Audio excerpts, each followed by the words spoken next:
Ông James Riedel là giáo sư danh hiệu William L. Clayton, chuyên ngành kinh tế quốc tế của trường Đại học Johns Hopkins, một trong những trường đại học danh tiếng hàng đầu của Hoa Kỳ.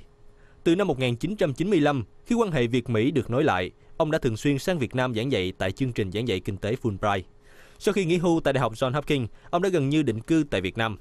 Hiện tại, ông là thành viên Hội đồng Quản trị Quỹ mua bán nợ Việt Nam thuộc Reagan Capital Group, từng tham gia tư vấn cho chính phủ Việt Nam và là cố vấn cho Ngân hàng Thế giới, Ngân hàng Phát triển Châu Á, Ngân hàng Phát triển Liên Mỹ, Ngân hàng Phát triển Trung Quốc, OECD và các tổ chức quốc tế khác. Những quan điểm thẳng thắn về kinh tế Việt Nam cũng như cuộc sống tại quê hương thứ hai của mình sẽ được giáo sư James Riedel chia sẻ trong chương trình Tôi và Việt Nam ngày hôm nay.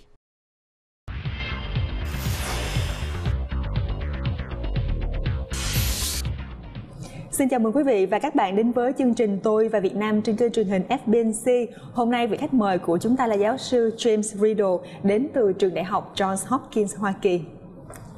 Hi, Professor Riedel. Welcome. Thank you. Pleasure to be here.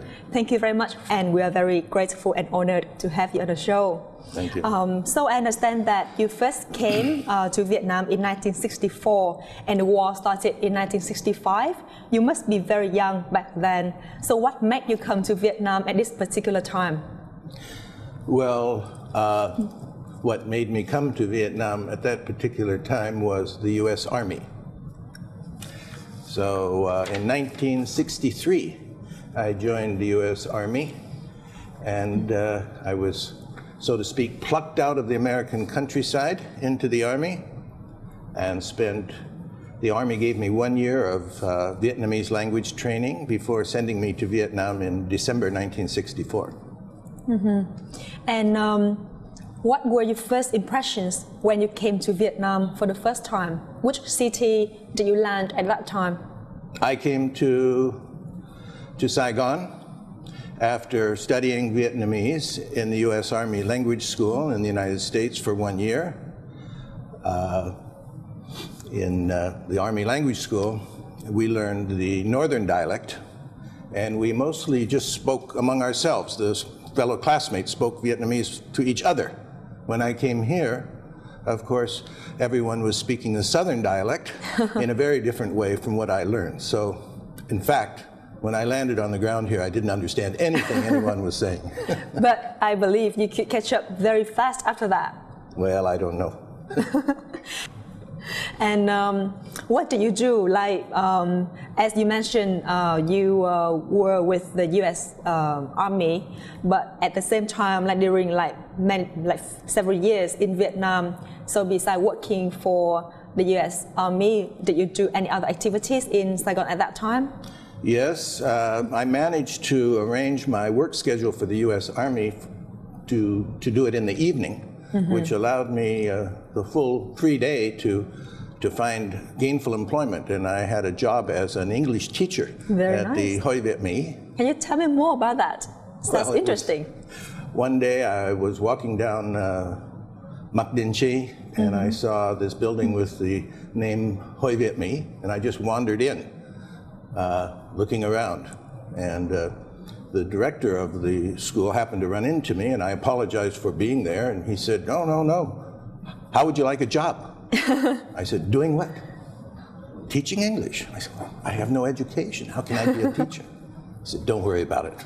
So I started teaching. I taught for almost a full year. English 1, the first level of English. It was a wonderful experience. Maybe I found my profession there at the Hoi Viet Mi, because I had no plan to ever be a teacher, much less a professor, but that's what I ended up doing. Right. Maybe it was because of that initial experience in Vietnam. Right. And another interesting date is 1990. That was the year when you returned to Vietnam. As I know, at that time the country still remained under embargo and also undergoing some radical changes. You must have faced a lot of difficulties at that time when you returned to Vietnam. So what was your biggest difficulty during that time?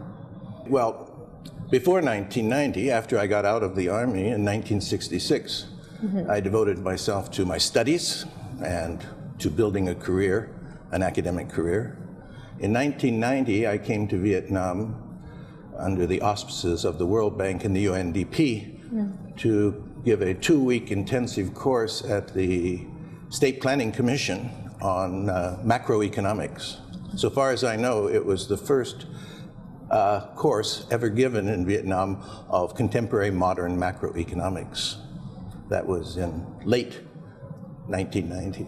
So as I understand, the thing that drew you back at this particular time is because of the economic course that you like to attend at that time. So besides that reason, was there anything else, like for example because of the culture or the people or other opportunities?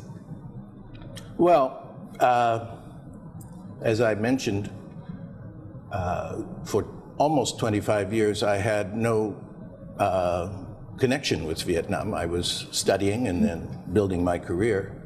And then in 1990, I was asked by the World Bank and the UNDP to come to Vietnam to present a class on open economy macroeconomics. Mm-hmm.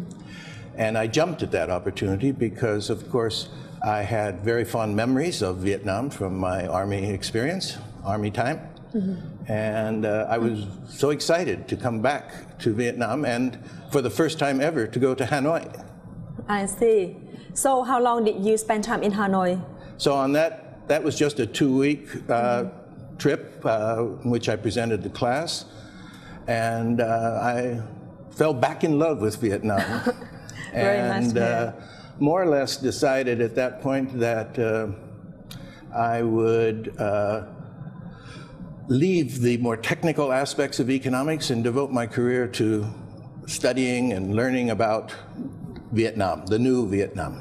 I see. Mm-hmm. So you first came to Vietnam in 1964, and up to now, like during, that means like in the past, let's say like more than 40 years, you left Vietnam several times. However, at the end, you still came back. So what in Vietnam attracts you the most?